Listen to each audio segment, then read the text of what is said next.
Hello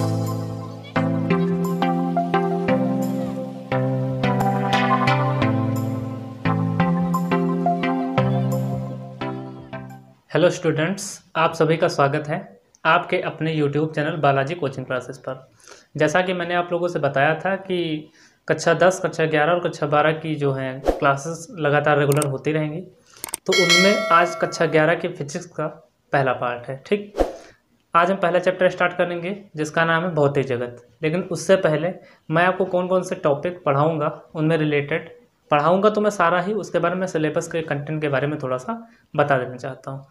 आपसे request है, अगर आप मेरे चैनल पर नए हैं तो कृपया करके चैनल को सब्सक्राइब कर लें और बेल आइकन को ऑल पर प्रेस कर लें, ताकि यहाँ से कोई भी वीडियो अपलोड की जाएगी तो आपको उसका नोटिफिकेशन सबसे पहले पहुँच जाएगा और आपसे वह वीडियो मिस होने नहीं पाएगी। ठीक है, स्टार्ट करते हैं अपना वीडियो। देखिएगा ध्यान से, मैं सारे चैप्टर्स का एक एक करके नाम मैं बता दे रहा हूँ।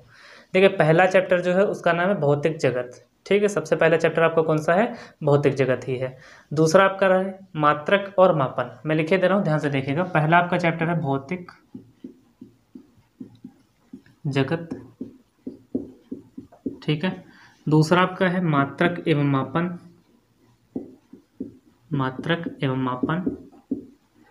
फिर अगला चैप्टर आपका आएगा त्रुटि विश्लेषण, त्रुटि विश्लेषण। त्रुटि विश्लेषण के बाद में आपका है विमीय विश्लेषण, विमीय विश्लेषण, ठीक है। विमीय विश्लेषण के बाद सरल रेखा में गति, सरल रेखा में गति, ठीक है। सरल रेखा में गति है। सरल रेखा में गति के बाद में आपका सदिश विश्लेषण है, सदिश विश्लेषण है। फिर आपका प्रक्षेप गति है, प्रक्षेप गति है, ठीक। ऐसा ही आपका अगला जो टॉपिक आएगा उसका नाम आपका है जड़त्व एवं, जड़त्व एवं न्यूटन के गति विषयक नियम, न्यूटन के गति विषयक नियम, ठीक है। फिर अगला आपका है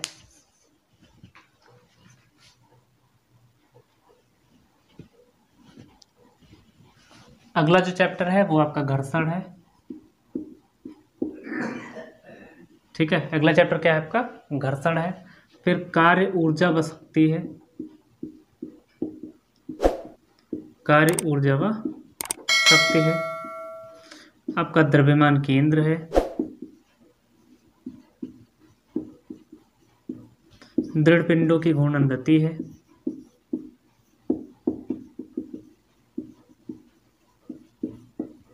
घूर्णन गति है, ठीक। वृत्तीय गति है, वृत्तीय गति है। गुरुत्वाकर्षण है, गुरुत्वाकर्षण है। और इसी में अगला आपका हो जो है चैप्टर वो है पलायन वेग, ठीक। अगला क्या है आपका? पलायन वेग। ये आपका फिजिक्स फर्स्ट जो है उसका पार्ट, ठीक। फिजिक्स फर्स्ट का पार्ट है जिसमें से ये सारे चैप्टर हैं। ध्यान से एक बार फिर से देख लीजिएगा। भौतिक जगत, मात्रक एवं मापन, त्रुटि विश्लेषण, विमीय विश्लेषण, सरल रेखा में गति, सदिश विश्लेषण, प्रक्षेप गति, जड़त्व एवं न्यूटन के गति विषयक नियम है, घर्षण है, कार्य ऊर्जा व शक्ति है, ठीक है।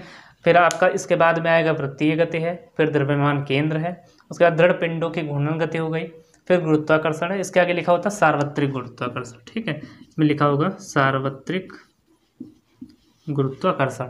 और अगला जो बचेगा वो आपका क्या है? पलायन वेग है, ठीक है। ये आपके सारे चैप्टर हो गए। तो स्टार्ट करते हैं, देखिएगा ध्यान से। हम लोग बात करेंगे भौतिक जगत के बारे में, भौतिक जगत के बारे में। इसको हम लोग इंग्लिश में बोलेंगे फिजिकल वर्ल्ड। क्या बोलेंगे? फिजिकल वर्ल्ड, ठीक। फिजिकल वर्ल्ड या उसको बोल सकते हैं भौतिक जगत, ठीक है। भौतिक जगत या फिर इंग्लिश में क्या बोलेंगे? Physical world. इसको समझने के लिए आप एक चीज़ ध्यान से सुनिए, आसान है। भौतिक जगत, देखिए यहाँ पर मैं बात करूँ तो यहाँ पर लिखा हुआ भौतिक और इधर लिखा हुआ जगत। जगत का मतलब होता है विश्व, ठीक। पूरे संसार की मैं बात करूँ, जगत का मतलब क्या है कि पूरे संसार की अगर बात की जाए तो उसमें अनेक घटनाएं होती रहती हैं। जैसे मान लीजिए आपका बाढ़ हो गया, भूकंप हो गया, ठीक। अनेक नई नई चीज़ें हैं, जैसे सुनामी आती है, झरने गिरते हैं, ठीक।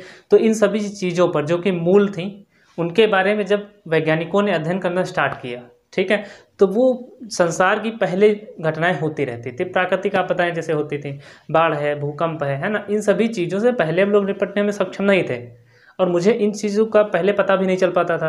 लेकिन आजकल टेक्नोलॉजी इतनी ज़्यादा विकसित हो चुकी है, भौतिक अवस्थाएं, ठीक, जो मैं उसकी बात करूंगा आगे। भौतिक के बारे में पढ़ने के लिए मुझे अवस्थाएं जाननी पड़ती हैं, उनके बारे में भी डिस्कस मैं कर रहा हूँ, लेकिन उससे पहले आप इसको समझ लीजिए कि भौतिक जगत क्या है। तो मान लीजिए कि जैसे आपका बाढ़ आता था, बाढ़ हो गया, ठीक है, फ्लड है। फिर आपका आता था भूकंप, जिसे हम अर्थक्वेक कहते थे, ठीक, यानी पृथ्वी की चट्टानों में थोड़ा बहुत जो खिसकन होती है, ठीक, या फिर प्लेटें ऊपर नीचे होती हैं, तो वहाँ पर क्या होता है, भूकंप आता है, ठीक। तो उसके बारे में मुझे पहले से जानकारी कैसे होगी, उनमें तरंगे कैसे क्या चलती हैं, कॉस्मिक वेव्स क्या होती हैं, ठीक। तो उन सभी चीज़ों के बारे में मुझे जानकारी कहाँ से मिल पाती है, तो फिजिक्स के माध्यम से मिल पाती है। तो वो जो फिजिक्स है, ठीक है, जिसे हम क्या बोलते हैं यहाँ पर, फिजिकल वर्ल्ड बोलते हैं। तो हमें वर्ल्ड से यानी हमारे आसपास बहुत सारी ऐसी चीज़ें हैं, हम बचपन से अभी तक का जो भी कुछ करते चले आ रहे हैं, इतने बड़े हो गए हैं, तो सारी चीज़ें अभी हमारे किस पर आधारित थी, तो हमारा सिर्फ ये काम कर रहा था आपका भौतिक जगत, यानी हम जितनी भी चीज़ों पर अभी तक आश्रित हैं वो सब कुछ क्या है, भौतिक है, सब कुछ क्या है, भौतिक है, ठीक।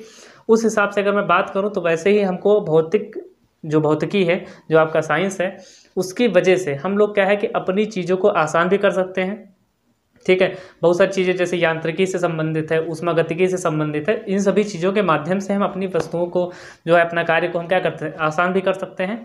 और ये भी है कि अगर मान लीजिए कोई घटना घटने वाली है, ठीक, तो उसको हम उससे पहले भी पता लगा सकते हैं, अनुमान लगा सकते हैं। तो अनुमान लगाने के लिए भी कई सारे मीटर्स वगैरह यूज किए जाते हैं, जैसे आपका वायुदाब मापने के लिए बैरोमीटर है ना। तो इन सब का जो बनाया गया है वो सब बनाया किसकी वजह से, गैर साइंस की वजह से। तो साइंस में ही एक शाखा आती है जिसको हम भौतिक जगत के अंतर्गत बांट देते हैं। तो भौतिक जगत के अंदर जब हम पढ़ते हैं उसका नाम है आपका भौतिक विज्ञान, ठीक है। क्या नाम है आपका, भौतिक विज्ञान। ये मैं इंट्रो दे रहा हूँ, थोड़ा सा समझ लीजिएगा तो चीज़ें आसान लगेगी। भौतिक विज्ञान, अब आखिरकार आपके दिमाग में ये आ रहा होगा कि अभी तो मैंने संसार के सभी चीज़ों के बारे में मैंने अध्ययन किया, फिर देखा कि हाँ सुनामी आती थी, बाढ़ आया, फिर धीमे धीमे से हम लोग बढ़ते गए, थोड़ा टेक्नोलॉजी विकसित होती गई और वैज्ञानिक लोग निरंतर दिन रात अपना प्रयास करते रहे, लाखों वैज्ञानिक, जिनके प्रयासों के कारण ये संभव हो सका है कि हम अपने जो जान है, ठीक है, अपने जनजीवन को हम क्या कर सकते हैं, बचा सकते हैं। तो इन सभी चीज़ों में इसी कड़ी में बात आई कि इस एक टेक्नोलॉजी जो है जिसके अंतर्गत हम इसका अध्ययन करेंगे उसका नाम क्या दिया जाए। तो उसका जो नाम दिया गया तो वो नाम आता है आपका भौतिक विज्ञान, ठीक है। क्या आता है, भौतिक विज्ञान। अगर इंग्लिश में मैं इसकी बात करूँ तो इसे मैं बोलता हूँ फिजिकल साइंस। क्या बोलेंगे, फिजिकल साइंस, ठीक है, हम फिजिकल साइंस इसको बोलेंगे। अब फिजिकल साइंस के अंदर हम अध्ययन किस चीज़ का करेंगे, तो इसमें एक टर्म याद रखना आप लोग, उसका नाम है द्रव्य, ठीक है। इसके अंदर क्या याद रखना है आपको, द्रव्य। अब आप लोगों के दिमाग में ये आ रहा होगा कि द्रव्य को इंग्लिश में क्या कहेंगे, तो द्रव्य को इंग्लिश में कहते हैं हम लोग मैटर। द्रव्य को इंग्लिश में क्या हम लोग बोलते हैं, मैटर बोलते हैं।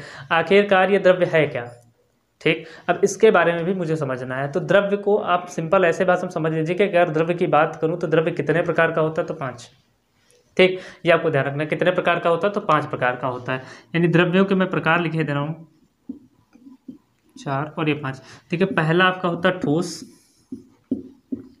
दूसरा द्रव, तीसरा गैस, फिर चौथी कंडीशन आपकी प्लाज्मा है, और जो 5वां है वो बोस आइंस्टीन कंडेंसेट है, बोस आइंस्टीन कंडेंसेट, ठीक। अब इसमें से मुझे अध्ययन किन चीज़ों के बारे में करना है, तो ध्यान से सुनिएगा, हमको इसमें अध्ययन करना है द्रव्य के बारे में, ठीक। यानी द्रव्य के बारे में मुझे अध्ययन करना। अब लेकिन भौतिक के अंदर क्या मुझे द्रव्य बिल्कुल पढ़ना है? अगर आप द्रव्य के अंदर ही चले जाएंगे तो आप केमिस्ट्री में चले जाएंगे। मुझे यहाँ पर समझना है कि द्रव्य, और दूसरा पार्ट है आपका ऊर्जा। दूसरा पार्ट क्या है आपका, ऊर्जा, जिसे हम लोग क्या बोलते हैं, एनर्जी बोलते हैं, ठीक। पहला आपका क्या था, आपका द्रव्य था, दूसरा क्या था, आपका ऊर्जा है। इनके बीच में जो अन्योन्य पारस्परिक, अन्योन्य का मतलब क्या होता है, पारस्परिक, जो भी इनके बीच में रिलेशनशिप है, जो भी संबंध है, उनके बारे में हम लोगों को अध्ययन करना है। तो जब हम द्रव्य और ऊर्जा इनके बारे में अध्ययन करते हैं तो इनका ही जो सम्मिलित रूप होता है उसे हम क्या कहते हैं, भौतिक विज्ञान कहते हैं। यानी आप ऐसे भी कह सकते हैं कि भौतिक विज्ञान की वह शाखा है जिसके अंतर्गत हम लोग द्रव्य, ठीक, और ऊर्जा, इन दोनों के मध्य क्या करते हैं, जो भी संबंध है उनके बारे में हम लोग अध्ययन करते हैं, ठीक है। इतना आई होप आप लोगों को समझ आया होगा। मैं बात करूं कि अगर भौतिक विज्ञान को, अब भौतिक विज्ञान की बात करें तो बहुत ज़्यादा ब्रॉड हो जाएगा। तो अब इसको पढ़ने के लिए इसको दो भागों में वितरित कर दिया गया। अब दो भाग उससे कौन कौन से हैं? तो सब पहला भाग आपका आता है स्थूल भौतिक विज्ञान और दूसरा आता है आपका, ठीक है, कौन सा? सूक्ष्म भौतिक विज्ञान। इसमें दो पार्ट्स में इसको बांट दिया गया। पहला क्या है? स्थूल भौतिक विज्ञान और दूसरा क्या है आपका? सूक्ष्म भौतिक विज्ञान। स्थूल को इंग्लिश में क्या बोलते हैं? मैक्रो। इसको समझ लीजिएगा, इंपॉर्टेंट ज़्यादा है, ध्यान से देखिएगा। अभी मैं इसके बारे में आगे अध्ययन ज़्यादा करवाऊंगा कि द्रव्य और ऊर्जा में संबंध क्या है, द्रव्य और ऊर्जा एक ही चीज़ें हैं या अलग अलग चीज़ें हैं, उसके बारे में अभी बताऊंगा, ठीक है। देखिएगा, इसके अगर मैं बात करूं तो इसको दो भागों में बांट दिया गया। पहला कौन सा? आपका स्थूल और दूसरा आपका किसमें? सूक्ष्म, ठीक। स्थूल का मतलब होता है मैक्रो, स्थूल का मतलब क्या है?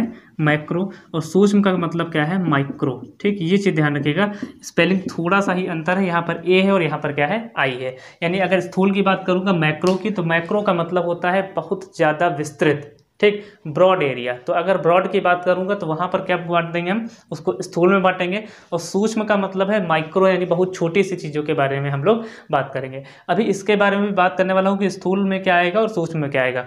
उससे पहले मैंने आपको बताया है कि द्रव्य और ऊर्जा, ठीक। ये अब इनके बारे में थोड़ा सा समझ लीजिए। देखिए, ऊर्जा क्या होता है? किसी भी कार्य को करने के लिए जो भी आवश्यक है उसे हम क्या कहते हैं? ऊर्जा। किसी भी कार्य को करने के लिए आपको किसकी आवश्यकता पड़ेगी? तो ऊर्जा की आवश्यकता पड़ती है। वो फिर चाहे आपकी ऊष्मा हो या फिर कोई यांत्रिक हो, है ना, यंत्र हो, उसको चलाने के लिए हमेशा जो है आवश्यकता किसकी पड़ेगी? आपकी ऊर्जा की पड़ेगी। और किसको चलाने के लिए? तो द्रव्य ही होगा कोई ना कोई, ठीक। या तो ठोस में होगा या द्रव में होगा या गैस में होगा। यानी द्रव्य और ऊर्जा, इनमें कुछ ना कुछ म्यूचुअल रिलेशनशिप जरूर है। जैसे आपको साइकिल चलानी है तो साइकिल क्या है? ठोस है। साइकिल क्या है? आपका ठोस है। लेकिन साइकिल को चलाने के लिए एनर्जी तो चाहिए ना। यानी द्रव्य और ऊर्जा एक दूसरे पर क्या होते हैं? आश्रित होते हैं। इनको अलग अलग पार्ट समझा जाता था पहले। किसके पहले? तो एक नाम था आइंस्टीन, ध्यान रखिएगा। आइंस्टीन के आने से पहले जब उन्होंने अपनी परिकल्पना दी थी, उस परिकल्पना से पहले द्रव्यमान और ऊर्जा को अलग अलग समझा जाता था। लेकिन जब उन्होंने अपना एक समीकरण दिया था, वो समीकरण क्या था? E बराबर एम सी स्क्वायर। वहाँ समीकरण क्या था? E बराबर एम सी स्क्वायर। ई क्या है? E for energy. E for क्या है यहाँ पर? एनर्जी। एम क्या है? मास। और सी क्या है? आपका प्रकाश का वेग, ठीक, या फिर प्रकाश की चाल बोल सकते हैं। तो ध्यान से देखिएगा, ई एनर्जी है। एनर्जी का मतलब क्या है? यहाँ पर ऊर्जा हो गई, ठीक है। एम क्या है? मास। मास का मतलब यहाँ पे द्रव्यमान हो गया, ठीक। फिर मैं बात करूँ सी क्या है? प्रकाश का वेग या प्रकाश की चाल, ठीक। अब अगर प्रकाश की चाल की बात करूं तो प्रकाश की चाल क्या होती है? तो 3 × 10⁸ मीटर प्रति सेकंड होती है, ठीक। ये ध्यान रखिएगा कि अगर मैं बात करूं कि प्रकाश की चाल कितनी होती है, तो प्रकाश की चाल आपकी कितनी होती है? आपकी होती है 3 × 10⁸ मीटर प्रति सेकंड, ठीक। इस चीज़ को आप ध्यान रखिएगा, ये होती है आपकी प्रकाश की चाल। तो समझाने का बस यही था कि जो आइंस्टीन का जो द्रव्यमान ऊर्जा समीकरण था, तो द्रव्यमान ऊर्जा समीकरण क्या कहता है कि जो द्रव्यमान है वो ऊर्जा पर और ऊर्जा क्या है? द्रव्यमान पर। ये दोनों एक दूसरे पर निर्भर करते हैं। यानी आप ऐसे भी कह सकते हैं कि द्रव्यमान और ऊर्जा अलग अलग ना होकर एक ही सिक्के के दो पहलू हैं, ठीक। अर्थात द्रव्यमान को ऊर्जा में और ऊर्जा को द्रव्यमान में बदला जा सकता है, ठीक। तो ये बात अलग थी कि हाँ, द्रव्यमान और ऊर्जा अलग अलग चीज़ें हैं। ये आइंस्टीन के आने से पहले समझी जाती थी, लेकिन जब आइंस्टीन ने अपना द्रव्यमान ऊर्जा समीकरण दिया है, उसके बाद से इन चीज़ों को एक ही समझा जाने लगा, ठीक। यानी ये दोनों एक ही मूल चीज़ हैं, ठीक है, ध्यान रखिएगा, दोनों क्या है? एक ही चीज़ें हैं। अब मैं बात कर रहा था आपका स्थूल और सूक्ष्म, ठीक। यानी स्थूल भौतिक विज्ञान और सूक्ष्म भौतिक विज्ञान। अब इनके बारे में थोड़ा सा समझ लीजिए। देखिए, स्थूल का मतलब होता है कि इसमें जब कोई पार्थिव कण की बात करते हैं, पार्थिव का मतलब जैसे पृथ्वी हो गया, इस टाइप से बड़े बड़े पिंडों की बात करता हूँ, ठीक। उनके बाद में जब हम खगोलीय दूरी की बात करते हैं उनके बीच में, तो ये सब जब अध्ययन करेंगे इनके सब के बारे में, जैसे खगोलीय दूरी है, ठीक, खगोलीय दूरी हो गया, या फिर पिंडों के बारे में बात करूंगा, तो ये सब आते हैं आपका स्थूल के अंदर। स्थूल के अंदर, स्थूल का मतलब है माइक्रो, यानी इसके अंदर हम बहुत ज़्यादा ही जो विस्तृत चीज़ें हैं, जो बहुत ज़्यादा ब्रॉड हैं, उन चीज़ों का अध्ययन किसके अंतर्गत करेंगे? तो स्थूल भौतिक विज्ञान के अंतर्गत करेंगे। लेकिन जब मैं बात कर दूं कि आणविक, ठीक, आणविक हो गई, आणविक के बाद परमाणविक हो गई, परमाणविक हो गई, फिर नाभिकीय ऊर्जा की बात हो गई, या नाभिकीय संगठन की बात हो गई, ठीक, नाभिकीय ऊर्जा, नाभिकीय संगठन की बात हो गई। इन चीज़ों का जब अध्ययन हम लोग करते हैं तो वो किसके अंतर्गत आता है? सूक्ष्म के अंतर्गत आता है। सूक्ष्म में और भी चीज़ें आती हैं, जैसे आपका इलेक्ट्रॉन्स हो गए, ठीक। और अन्य जो मूल कण है जैसे पॉजिट्रॉन हो गया, जिसे हम प्रोटॉन भी बोलते हैं, न्यूट्रॉन हो गया, इन सभी चीज़ों के बारे में भी अध्ययन करते हैं। तो वो सब किस में आएगा, तो आपका सूक्ष्म के अंतर्गत आएगा। ठीक है, तो ये चीज़ ध्यान रखिएगा कि स्थूल के अंतर्गत क्या आएगा, तो उसमें बड़ी भी चीज़ें आएंगी जो कि बहुत ज़्यादा ब्रॉड होती हैं, और सूक्ष्म के अंदर बहुत ही ज़्यादा छोटी चीज़ों के बारे में अध्ययन किया जाता है। ठीक, अब मैं अगर इनकी बात करूं कि स्थूल के अंतर्गत कौन कौन से पार्ट उसके आते हैं, ठीक, तो ध्यान से देखिएगा सूक्ष्म के अंदर पार्ट क्या आते हैं, और इनका जो है जो भौतिकी है और प्रौद्योगिकी है, इनका दोनों का आपस में संबंध जो है कि समाज के लिए क्या योगदान रखता है, उसके बारे में हम लोग बात करने वाले हैं। देखिएगा इसको थोड़ा डिटेल में हम लोग थोड़ा समझ लेते हैं। ठीक है, देखिए मैक्रो को मैंने बता दिया, माइक्रो आपको समझा दिया। मैक्रो के अंदर मैंने क्या बोल दिया कि जो भी चीज़ें पार्थिव हैं, ठीक, पार्थिव हो गई, और आप बोल सकते हैं कि खगोलीय स्तर की जो परिघटनाएं हैं, ठीक, खगोलीय स्तर की परिघटनाएं हैं, ठीक, इनके सब के बारे में हम लोग पढ़ते हैं। बात फिर मैं उसके बाद करूं तो इसी के अंदर आपका आ जाएगा यांत्रिकी, ऊष्मागतिकी, प्रकाशिकी, एटसेट्रा एटसेट्रा। ठीक है, इन चीज़ों के बारे में हम इसमें अध्ययन करते हैं। इसमें अगर बात करी जाए तो इसमें होते हैं सूक्ष्म कण। क्या होते हैं, सूक्ष्म कण। सूक्ष्म कण के मतलब जैसे इलेक्ट्रॉन हो गए, ठीक, पॉजिट्रॉन या प्रोटॉन हो गया, न्यूट्रॉन हो गया, ठीक, फोटॉन हो गए। जब इन सब के बारे में हम लोग क्या करते हैं, अध्ययन करते हैं, तो उसे हम लोग क्या बोलते हैं, माइक्रोस्कोपिक फिजिक्स। ठीक, या फिर इसको बोलते हैं माइक्रोस्कोपिक, पूरा लिख लीजिएगा, माइक्रोस्कोपिक, और इसको माइक्रोस्कोपिक फिजिक्स। ठीक, तो इसको ध्यान रखिएगा। यहाँ पर अगर मैं बात करूँ तो इसमें एक आता है क्वांटम सिद्धांत। ठीक, इसे ध्यान रखिएगा, बहुत ज़्यादा इंपॉर्टेंट है क्वांटम सिद्धांत। क्वांटम सिद्धांत की वजह से हम लोग क्या करते हैं कि जो माइक्रोस्कोपिक है इसके बारे में हम लोग अध्ययन कर पाते हैं, यानी सूक्ष्म भौतिकी जो है उसके बारे में हम लोग अध्ययन अच्छे तरीके से किसकी सहायता से कर पाते हैं, तो क्वांटम सिद्धांत जो है इसके लिए बहुत ही ज़्यादा उपयोगी है। अभी मैंने बात किया था द्रव्य की, तो द्रव्य को भी ध्यान रखिएगा। द्रव्य क्या है कि जिसमें भार होता है और वह स्थान घेरता है, उसे क्या बोलते हैं, हम लोग द्रव्य बोलते हैं। ठीक, कभी कभी कंफ्यूजन इसमें यह होती है कि द्रव्य और द्रव में क्या अंतर है, तो जो द्रव्य है उसकी 5 कंडीशंस में से एक कंडीशन है जिसका नाम है द्रव। ठीक, तो यानी द्रव्य का पार्ट ही क्या होता है, द्रव होता है। ठीक, ये आपको ध्यान रखना है। ठीक है, बात मैं करूं अगर ऊर्जा की, तो ऊर्जा का मात्रक आपको ध्यान रखना है। ऊर्जा का मात्रक क्या होता है, जूल होता है। ठीक, या फिर कभी कभी उसका मात्रक कैलोरी भी लिखा जाता है, तो उसको भी ध्यान रखिएगा। आगे बढ़ते हैं, देखिएगा ध्यान से। आगे आपका एक्साइटमेंट ऑफ फिजिक्स।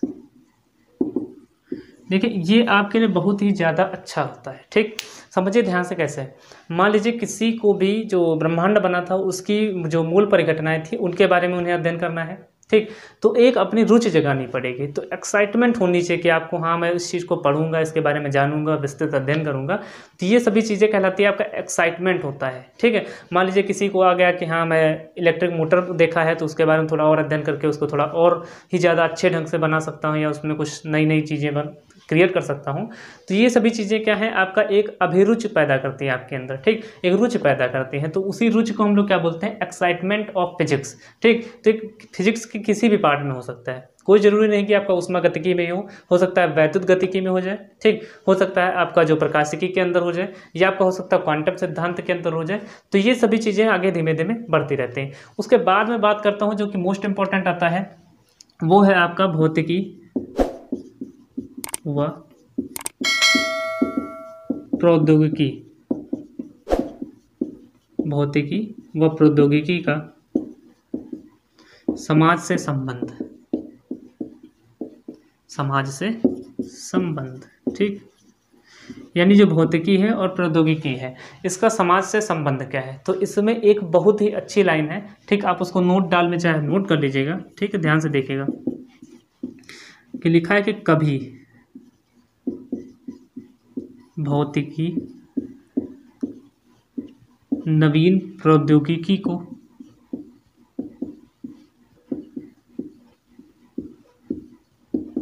जन्म देती है,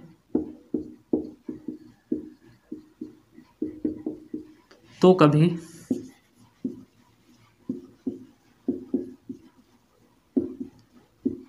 प्रौद्योगिकी नवीन भौतिकी को। ठीक, इस लाइन को आप जब पढ़ेंगे तो आप लोग इसके बारे में बहुत ही अच्छे तरीके से समझ पाएंगे। ध्यान से देखिए क्या लिखा गया है कि कभी जो भौतिकी है वो नवीन प्रौद्योगिकी को जन्म देती है, तो कभी जो है प्रौद्योगिकी नवीन भौतिकी को जन्म देती है। भौतिकी के बारे में मैंने बता दिया है कि जब द्रव्य और ऊर्जा इन दोनों के बीच में जो अन्योन्य पारस्परिक संबंध के बारे में हम लोग अध्ययन करते हैं उसे हम फिजिक्स कहते हैं। प्रौद्योगिकी में क्या होता है, इसे हम टेक्नोलॉजी कहते हैं। मतलब कोई भी चीज़ मान लीजिए आप उसका इन्वेंशन कर रहे हैं, आविष्कार किया है, और उसके बारे में जब कुछ कर रहे होते हैं तो हो सकता है कि आपके मन में जो है थोड़ा सा कुछ फिजिक्स के बारे में ख्याल आ जाए, कुछ उसके द्रव्य के बारे में ख्याल आ जाए कि इसके बारे में भी देखता हूँ क्या होता है, तो वो एक नई भौतिकी को जन्म देता है। जो कि मैंने बोल दिया यहाँ पर कि कभी कभी जो भौतिकी होती है वो क्या होती है, नवीन प्रौद्योगिकी को जन्म देती है, और कभी कभी प्रौद्योगिकी नवीन भौतिकी को जन्म देती है। यानी आप कुछ नया क्रिएट कर रहे हैं, आप बना रहे हैं, उस समय हो सकता है आपके मन में कुछ और हो जाए, तो वो आपका नवीन भौतिकी के अंदर आएगा। द्रव्य और ऊर्जा से संबंधित वगैरह कोई भी अध्ययन करेंगे तो वो किसके अंदर आएगा, भौतिकी के अंदर आएगा। और अगर मान लीजिए आप कभी द्रव्य और ऊर्जा के बारे में कुछ अध्ययन कर रहे हैं तो हो सकता है कि आप उससे कुछ क्रिएट कर पाएँ, तो जब क्रिएट करेंगे, कोई टेक्नोलॉजी बनाएंगे, तो उसे हम लोग क्या बोलेंगे, प्रौद्योगिकी बोलते हैं। तो इसीलिए ये कंडीशन यहाँ पे इंपॉर्टेंट हो जाती है कि कभी भौतिकी नवीन प्रौद्योगिकी को जन्म देती है और कभी प्रौद्योगिकी नवीन भौतिकी को जन्म देती है। ये काफ़ी ज़्यादा इंपॉर्टेंट हो जाता है। लेकिन अब हम इसका प्ले रोल देखेंगे कि जो हमारा समाज है, ठीक, हमारा सोशल है, उस पर इम्पैक्ट क्या करता है। तो यहाँ पर समझने वाली बात यह है कि जैसे आपने देखा होगा जनरेटर होता है, जनरेटर को हम लोग वैद्युत जनित्र बोलते हैं, ठीक। ये काम किस पर करता है, तो आपका वैद्युत चुंबकीय प्रेरण के सिद्धांत पर काम करता है, वैद्युत चुंबकीय प्रेरण के सिद्धांत पर कार्य करता है। तो अब वैद्युत चुंबकीय प्रेरण का जो सिद्धांत था, उस सिद्धांत के द्वारा आपका क्या बनाया गया, वैद्युत मोटर बनाया गया। अब वैद्युत मोटर का उपयोग कहाँ पर करते हैं हम लोग, वैद्युत ऊर्जा बनाने के रूप में करते हैं। इसी प्रकार से कई सारी चीज़ें हैं। जैसे इलेक्ट्रॉनिकी में अगर मैं बात करूँ तो इलेक्ट्रॉनिकी के अंदर जैसे आपका टेलीविज़न हो गया, ठीक है, आपका टेलीविज़न के बाद में रेडियो हो गए, ठीक। तो ये सभी क्या है, आपका इलेक्ट्रॉनिक्स के अंतर्गत आता है। कंप्यूटर हो गया, ये भी उसी के अंतर्गत आता है। गुरुत्वाकर्षण की मैं बात करूँ तो जैसे आपका जो प्रक्षेपण यान होते हैं, ठीक, उनके द्वारा जो कृत्रिम उपग्रह हैं उनको हम पृथ्वी की सतह से क्या करते हैं, बाहर भेजते हैं, और हम वहाँ से स्टडी कर पाते हैं कि हमारे अर्थ पर क्या हो रहा है, बाहर क्या है, अंदर क्या है, उनके बारे में हम लोग वहाँ से स्टडी कर पाते हैं। फिर अगर मैं उसके बाद करूँ, मैं बात नाभिकीय विखंडन की, किसकी बात करूँगा, नाभिकीय विखंडन की। तो नाभिकीय विखंडन में दो चीज़ें इंपॉर्टेंट होती हैं। इसमें दो श्रृंखलाएँ होती हैं, एक नियंत्रित श्रृंखला होती है, ठीक, अभिक्रिया, और एक होती है अनियंत्रित श्रृंखला अभिक्रिया। यहाँ पर इंपॉर्टेंट ये है कि ये दो अभिक्रियाएं याद रखनी है कि आपका पहला होता है नियंत्रित अभिक्रिया श्रृंखला, ठीक, और दूसरी क्या होती है, अनियंत्रित श्रृंखला अभिक्रिया, ठीक। इन दोनों अभिक्रियाओं के बारे में समझ लीजिए। देखिए, जब नियंत्रित होता है मतलब आप किसी चीज़ को किसी एक दायरे में रहकर काम करवाते हैं, यानी आप उसमें कुछ भी छेड़खानी कर सकते हैं, तो वो होता है आपका नियंत्रित श्रृंखला अभिक्रिया। और जब आप उसको कंट्रोल ना कर पाएँ तो उसे बोलते हैं लोग अनियंत्रित श्रृंखला अभिक्रिया। उदाहरण की मैं बात करूँ तो अगर नियंत्रित की तो उसमें होता है नाभिकीय रिएक्टर, ठीक, परमाणु भट्ठी। जो नाभिकीय रिएक्टर परमाणु भट्ठी है वो किसका उदाहरण है, तो वो आपका किसका हो जाएगा, नियंत्रित श्रृंखला अभिक्रिया का उदाहरण है। लेकिन अगर मैं यहीं पर बात करूं कि परमाणु बम की, तो जो परमाणु बम होता है वो आपका उदाहरण होता है अनियंत्रित श्रृंखला अभिक्रिया का, ठीक। उसमें जो अभिक्रिया हो जाएगी, एक बार अगर आपने उसको चालू करवा दिया तो उससे फ्यूज़ करना आपके बस की बात नहीं होती, और जब वो दगेगा या फिर जब ब्लास्ट होगा तो बहुत ही ज़्यादा घातक तरीके से होगा। लेकिन परमाणु भट्ठी क्या है कि उसमें कैडमियम वगैरह छड़ें लगी होती हैं, तो उनको खींच के और अंदर करके उसे चालू और बंद किया जा सकता है, ठीक। यानी वहाँ पर कह सकते हैं आप उसको नियंत्रित कर सकते हैं। तो नियंत्रित श्रृंखला अभिक्रिया के अंतर्गत आपका नाभिकीय रिएक्टर आ गया, और अनियंत्रित श्रृंखला अभिक्रिया के अंतर्गत आपका परमाणु बम वगैरह आ जाते हैं, ठीक। तो इस प्रकार हम लोगों ने देखा कि हमारे समाज पर इम्पैक्ट क्या करता है। देखिए, दो चीज़ें और हैं, आपका ऊष्मागतिकी, ठीक है, क्या है, ऊष्मागतिकी। तो ऊष्मागतिकी के द्वारा हम लोग हीट इंजन बना लें, ठीक, हीट इंजन बनाया गया। उसके बाद में आपका प्रशीतक, जिसे हम लोग बोलते हैं रेफ्रिजरेटर, क्या बोलते हैं, रेफ्रिजरेटर, वो किसके अंतर्गत है, तो आपका ऊष्मागतिकी के नियम के अंतर्गत आता है। फिर बात मैं अगर करूँ विद्युत एवं चुंबकत्व के बारे में, तो विद्युत और चुंबकत्व की सहायता से हम लोग बेतार संचार प्रौद्योगिकी यानी कॉर्डलेस कम्युनिकेशन टेक्नोलॉजी, ठीक है, इसको ध्यान रखिएगा। बेतार संचार प्रौद्योगिकी का मतलब है कि कॉर्डलेस मतलब तार नहीं होंगे, बेतार का मतलब क्या होगा, तार नहीं होंगे, सूचना, ठीक, संचार का मतलब है कम्युनिकेशन, ठीक। हम जो कम्युनिकेशन की बात करते हैं कि अपनी बात को दूसरी जगह तक संदेश पहुंचाते हैं, तो उसे बोलते हैं कम्युनिकेशन। प्रौद्योगिकी का मतलब है आपका टेक्नोलॉजी, ठीक। तो इन सभी चीज़ों के बारे में हम लोगों ने जाना कि देखिए ध्यान से क्या हुआ कि पहला मैंने देखा कि ऊष्मागतिकी क्या है, तो ऊष्मागतिकी के हिसाब से हम लोगों ने हीट इंजन बनाया, रेफ्रिजरेटर बनाया, ठीक। फिर दूसरी बात विद्युत और चुंबकत्व की आ गई, तो बेतार संचार प्रौद्योगिकी की बात हो जाती है। फिर इसी श्रृंखला में हम लोग अगर बढ़ते हैं आगे, अगर इसी श्रृंखला में हम लोग आगे बढ़ते हैं तो नाभिकीय विखंडन हो गया, जिसके अंतर्गत हमने दो अभिक्रियाएं देखी, पहला नियंत्रित श्रृंखला अभिक्रिया, दूसरा अनियंत्रित श्रृंखला अभिक्रिया। नियंत्रित श्रृंखला अभिक्रिया के अंतर्गत नाभिकीय रिएक्टर यानी परमाणु भट्ठी आती है।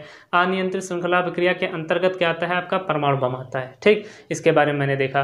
फिर इसके बाद हम लोगों ने बात किया कि आपका विद्युत चुंबकीय प्रेरण की बात की। विद्युत चुंबकीय प्रेरण में क्या आया, आपका जो जनरेटर है उसके बारे में हम लोगों ने बात किया। फिर मैंने बात किया गुरुत्वाकर्षण के बारे में। तो गुरुत्वाकर्षण में क्या देखा कि जो कृत्रिम उपग्रह हैं उनको क्या करते हैं कि पृथ्वी की कक्षा से बाहर भेजने के, उसमें हम लोगों ने उसके बारे में स्टडी किया। फिर मैंने लास्ट में बात की आपकी इलेक्ट्रॉनिकी से संबंध।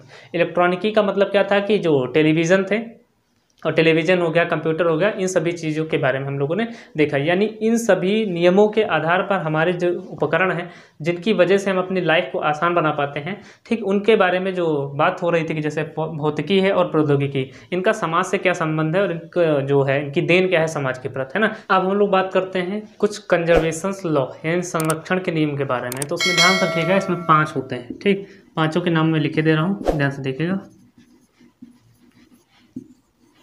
पहला आपका है विद्युत आवेश संरक्षण का नियम।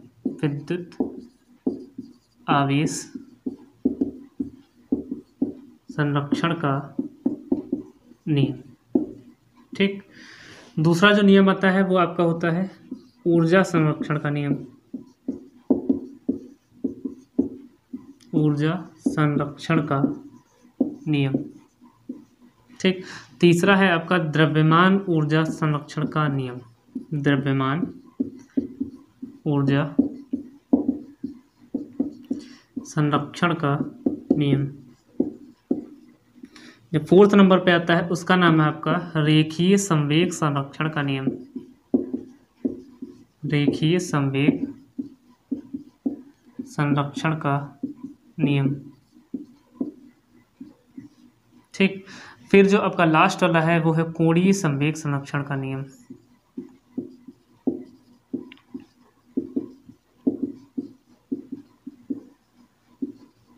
कोणीय संवेग संरक्षण का नियम। अब एक एक करके मैं इसके बारे में थोड़ा डिटेल्स में समझ लेता हूँ। ठीक, ध्यान से देखिएगा। देखिए, पहला नियम आपका लिखा है कि विद्युत आवेश संरक्षण का नियम। किसी भी जो टर्म है अगर उसके आगे संरक्षण का नियम लिखा है कंजर्वेशन, तो संरक्षण या कंजर्वेशन का मतलब ही यही होता है कि आप उसे नष्ट न होने दें। ठीक, बस इतना आपको दिमाग में रखना है कि वो नष्ट नहीं होगा। बस परिभाषा कैसे बनाई जाएगी मैं आपको बताता हूँ, ध्यान से देखिए। ठीक, विद्युत आवेश संरक्षण का नियम यानी आप जो है विद्युत आवेश को ना तो उत्पन्न कर सकते हैं और ना ही नष्ट कर सकते हैं। बस एक काम कर सकते हैं, यहाँ पर ध्यान रखिएगा परिभाषा में ये मत लिख दीजिएगा कि ना तो इसे उत्पन्न कर सकते हैं ना नष्ट कर सकते हैं, बल्कि इसे एक रूप से दूसरे रूप में बदल सकते हैं, तो गलत हो जाएगी। इसे एक रूप से दूसरे रूप में बदल नहीं सकते। आप ये लिखिएगा कि विद्युत आवेश को ना तो उत्पन्न किया जा सकता है और ना ही नष्ट किया जा सकता है, बल्कि इसे एक वस्तु से दूसरी वस्तु पर स्थानांतरित अवश्य किया जा सकता है। ठीक, यहाँ पर विद्युत आवेश है तो इसका स्थानांतरण हो सकता है। जैसे मान लीजिए कि आप लोगों के पास कंघा है, ठीक है, या फिर आपका जो रेशम की छड़ है वो है, ठीक, और आपका कोई भी कपड़ा है। ठीक, छड़ को आप क्या करते हैं, बालों में उसको घिसते हैं। घिसने के बाद जो होती है छड़ वो धनावेशित हो जाती है और जो कपड़े के टुकड़े हैं वो क्या होते हैं, ऋणावेशित हो जाते हैं। और जैसे आप उनको लेके जाते हैं पास में तो वो उसमें चिपक जाते हैं। तो देखिए हुआ क्यों, क्योंकि ये क्या था कि जो छड़ थी वो आपकी धनावेशित थी, जो कपड़े थे उन पर क्या था, अपने आप ऋणावेश आ गया था। उसी चक्कर में एक धनावेशित है, दूसरा क्या है, ऋणावेशित है। तो जब एक धनावेशित तो दूसरा ऋणावेशित होता है तो इनके मध्य आकर्षण बल पाया जाता है। और आकर्षण बल क्या करता है कि इन दोनों पर समान बल उत्पन्न करता है। और जितना आवेश इस पर होगा छड़ पर, उतना ही आवेश आपके कपड़ों के मध्य होगा। जितना धनावेश इस पर होगा उतना ही ऋणावेश उन टुकड़ों पर होगा। यानी जब वो आपस में मैच करते हैं तो क्या हो जाते हैं, वो एक में ही विलोप हो जाता है। ठीक, तो चीज़ ध्यान रखिएगा कि विद्युत आवेश को ना हम उत्पन्न कर सकते हैं ना ही नष्ट कर सकते हैं, बल्कि इसे एक वस्तु से दूसरी वस्तु पर स्थानांतरित कर सकते हैं। ठीक, अगला देखिएगा कि ऊर्जा संरक्षण का नियम। ध्यान से देखिएगा कि अगर मैं बात करूं ऊर्जा संरक्षण का मतलब है कि जो ऊर्जा है वो कभी नष्ट ही ना हो, यानी आप ऊर्जा को ना बना पाए ना इसको आप नष्ट कर पाएँ। तो यहाँ पर एक बात आती है, जैसे हम बात करें गुरुत्व में। ठीक, तो गुरुत्व में अगर कोई भी पिंड है वो अगर स्वतंत्रतापूर्वक नीचे गिर रहा होता है तो उसकी जो यांत्रिक ऊर्जा होती है वो नियत होती है। ठीक, तो यहाँ पर यांत्रिक ऊर्जा क्या हो जाती है, नियत हो जाती है। यांत्रिक ऊर्जा का मतलब यहाँ पर क्या है वो भी ध्यान रखिएगा कि उसमें गतिज ऊर्जा और स्थितिज ऊर्जा। यांत्रिक ऊर्जा क्या होती है, गतिज ऊर्जा और स्थितिज ऊर्जा को हम जोड़ देते हैं तो उसे ही क्या बोलते हैं, यांत्रिक ऊर्जा बोलते हैं। तो यहाँ पर वो भी आपकी कभी भी नष्ट नहीं होती। अब गुरुत्व और गुरुत्वाकर्षण में भी डिफरेंस होता है, ध्यान से सुनिएगा। गुरुत्वाकर्षण में कोई भी दो पिंड हो सकते हैं, ठीक। गुरुत्वाकर्षण में क्या होता है, कोई भी दो पिंड हो सकते हैं।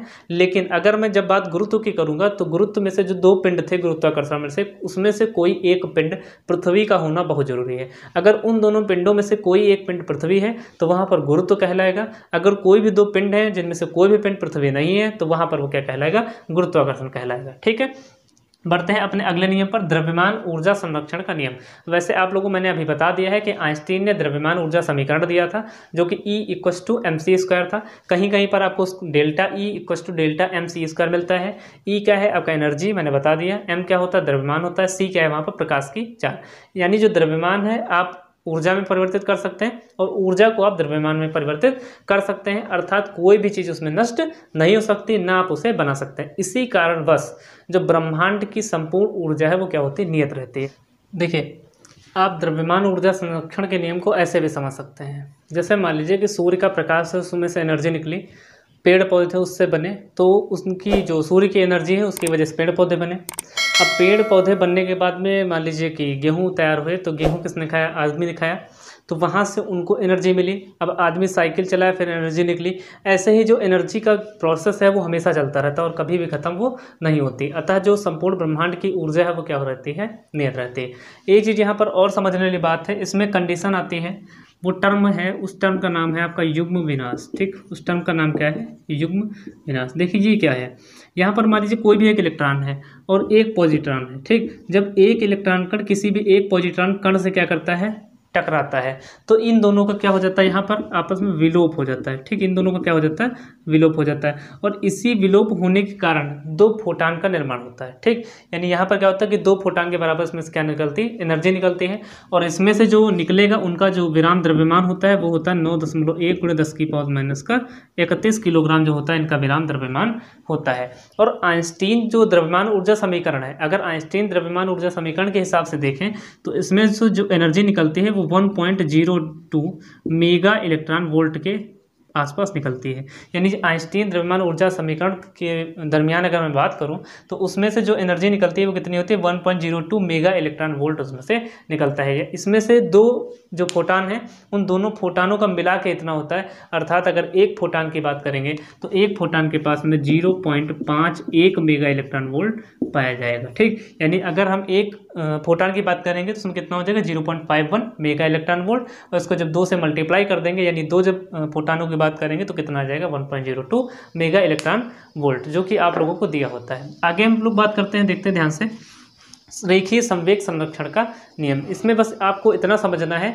कि जब किसी भी निकाय पर बाह्य बल 0 हो जाता है तो उसका रेखीय संवेग क्या होता है, संरक्षित हो जाता है, वो नियत हो जाता है। और इसमें क्या ध्यान रखना है कोणीय संवेग में, कि जब किसी भी निकाय पर बाह्य बल आघूर्ण का मान क्या हो जाता है, 0 हो जाता है, तो उस निकाय का जो कोणीय संवेग होता है वो संरक्षित रहता है। बस फार्मूला ध्यान से रखिएगा, इस जो रेखीय संवेग है वो P = mv हो जाता है। तो संरक्षण जो हो गया m1v1 बराबर क्या हो जाता है, m2v2। m1v1 क्या है, तो m1v1 आपका प्रारंभिक भी कह सकते हैं या पूर्व का कह सकते हैं, जो पूर्व का रेखीय संवेग है। और m2v2 क्या है कि बाद का रेखीय संवेग है। जैसे गोली दागने से पहले और गोली दागने के बाद दोनों का जो रेखीय संवेग क्या रहता है, सेम रहता है। जिस समय दागी गई उस समय के बाद नहीं हो रही। यानी इसमें परिभाषा भी क्या लिखी है कि जब किसी निकाय पर क्या हो, बाह्य बल का मान 0 हो।